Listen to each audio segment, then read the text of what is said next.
కామారెడ్డిలో ముగ్గురు ఆడపిల్లల మిస్సింగ్ విషయం పైన మిస్టరీ వీడింది. ఓ కసాయి తండ్రి ఘాతుకం బయటపడింది. పిల్లల్ని చెరువులో ముంచి హతమార్చాడు కన్న తండ్రే.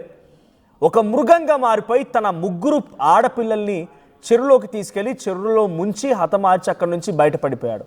అయితే ఆటో డ్రైవర్ ఇస్మాయిల్కి ముగ్గురు ఆడపిల్లలు ఉన్నారట. పిల్లల్ని పోషించలేక చెరువులో తోసేశారట తండ్రి.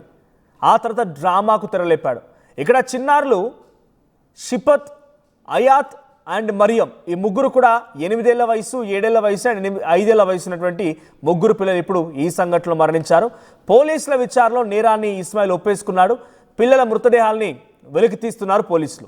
సో వెలికి తీసి ఆల్రెడీ ఆ కుటుంబాన్ని కూడా అప్పగించినట్టు తెలుస్తోంది. సో ఎందుకు ఏంటి కారణం అంటే ఆర్థికంగా పోషించలేక ఇబ్బందులు పడుతున్నాడంట. ఆటో డ్రైవర్గా పనిచేస్తున్నాడంట. రెడ్ హ్యాండెడ్గా కొంతమంది అక్కడ పట్టుకున్నారు ఆయన్ని. ఆటోలో తీసుకువెళ్ళి కొనిస్తానని చెప్పి ఆ చెరువులో పడేసి వస్తుండగా రెడ్ హ్యాండ్గా పట్టుకున్నారు.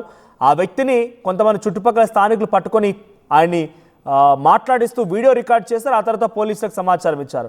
సో ఎట్టకేలకి తండ్రే అక్కడ తోసేసి వెళ్ళిపోయినట్టుగా పోలీసుల విచారణలో ఒప్పేసుకున్నాడు తండ్రి.